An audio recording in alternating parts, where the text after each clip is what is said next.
제가 경영하는 식당 건물 소유주는 로마에서 소문난 수전노입니다. 사성 호텔을 12개 소유하고 있으면서 소형차를 몰고 다닙니다. 수전노의 특징 중에 두드러진 두 가지가 있는데, 하나는 남 사정에는 전혀 관심이 없다는 것이고, 다른 하나는 궤변의 달인이라는 것입니다. 먼저 남 사정에는 관심이 없습니다. 연초에 임대료를 올리려는 그와 내리려는 저와의 대화는 하나의 전쟁입니다. 애써 준비해간 저의 사정을 꺼내기도 전에 그는 자신의 사정을 먼저 쉬지 않고 쏟아내는데, 그의 장황하고도 황당한 사정을 듣다 보면 어느덧 그가 불쌍해지고 딱해지기조차 합니다. 한국인들은 자존심이 강하기 때문에 상대방에게 사정 이야기하는 것 자체를 구차하게 여겨 어느 정도 사정하다가 접기가 일쑤인데, 반면 이태리인들은 오히려 부자일수록 자신의 처지를 아주 처량하고 구차하게 말하죠. 두 번째, 궤변의 달인입니다. 한 번은 수돗물이 원활하게 나오지 않자 조치를 요구하였는데 묵묵부답이었습니다. 보름이 지나도록 조치가 없자 꿈에서조차 수돗물에 시달렸습니다. 무엇보다 화장실 물이 더디게 차니 보통 신경 쓰이는 일이 아니었습니다. 만나기 힘든 그를 겨우 만나 항의하자 대답하기를 자신 건물의 문제가 아니라 로마 수도국의 문제라는 것입니다. 수압이 낮아져서 발생된 것이라는 것입니다. 참으로 그의 궤변은 경이로울 지경입니다. 그런데 궤변하는 사람은 이상한 사람이 아닙니다. 궤변은 손해를 줄이려고 하는 괴책에 불과하다는 것을 알아야 합니다. 궤변가는 100% 자신의 과실도 일단 자신의 잘못이 아니라고 우깁니다. 말도 안 되는 이 핑계 저 핑계를 대지요. 그러다가 나중에 잘못을 50%만 인정하면 상대방은 그나마 안도의 한숨을 내쉬게 됩니다. 임대료를 궤변으로 황당하게 올려놓고 최종 조금 올리면 상대방이 오히려 고마워하는 것도 이 같은 이치입니다. 오랫동안 궤변을 들으며 도통하는 것이 있는데요.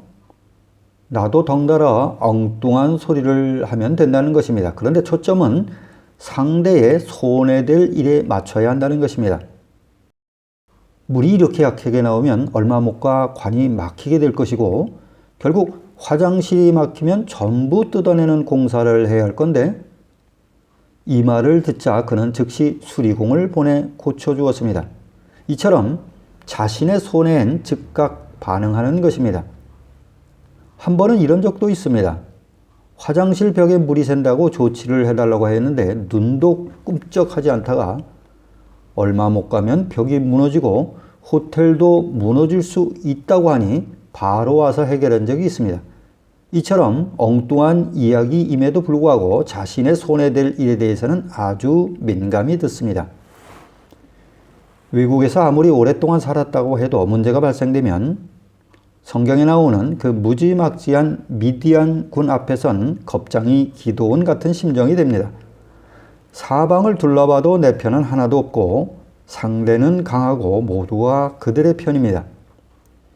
그러나 하나님의 싸움은 숫자에 있지 않고 강약에 있지 않다는 것이 맞습니다. 우리는 싸울 때 믿음을 갖고 나가야 하지만 실제 싸움은 하나님이 주시는 지혜로 해야 한다는 것입니다. 다윗이 골리앗과 싸우려 할 때 물론 믿음으로 나갔지만 물맷돌 5개도 챙겨 나갔다는 사실을 우리는 눈여겨봐야 합니다.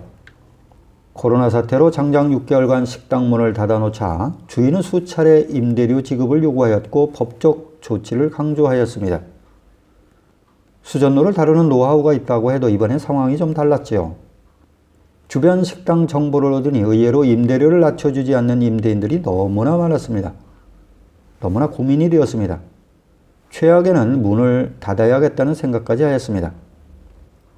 역시 그와는 조정이 쉽지 않았습니다. 내가 문을 닫겠다고 하니 눈도 깜짝하지 않고 그러라고 하였습니다. 그러나 제가 파산 신청을 하겠다고 하자 표정이 달라졌습니다. 제가 문을 닫는 것은 그에게 아무런 피해가 없지만 파산은 건물업주인 그에겐 치명적인 손해가 되었습니다. 만약 파산 신청에 들어가면 이태리 행정이 매우 더뎌 5년 정도 소요되는데 그때까지는 다른 이에게 임대할 수 없기 때문입니다. 당황하고 있는 그에게 제가 아주 터무니없는 황당한 임대료를 제시하였습니다. 이번엔 반대로 그가 열을 냈습니다. 그러다가 결국 그는 저의 황당한 요구를 받아들였습니다. 그가 나가고 자신도 모르게 손을 치켜들고 이렇게 외쳤지요. 아비아모 빈또, 우리가 이겼다. 세상에서 가장 상대하기 힘든 상대가 수전노이지만 실상 상대하는 법은 의외로 쉽습니다. 먼저 상대방이 무슨 말을 하건 개의치 말고 내가 할 이야기를 차분히 말합니다. 그가 중간에 끼어들어도 중단치 말고 계속 말해야 합니다. 그리고는 결정적으로 상대방이 손해볼 부분을 강조해 말합니다.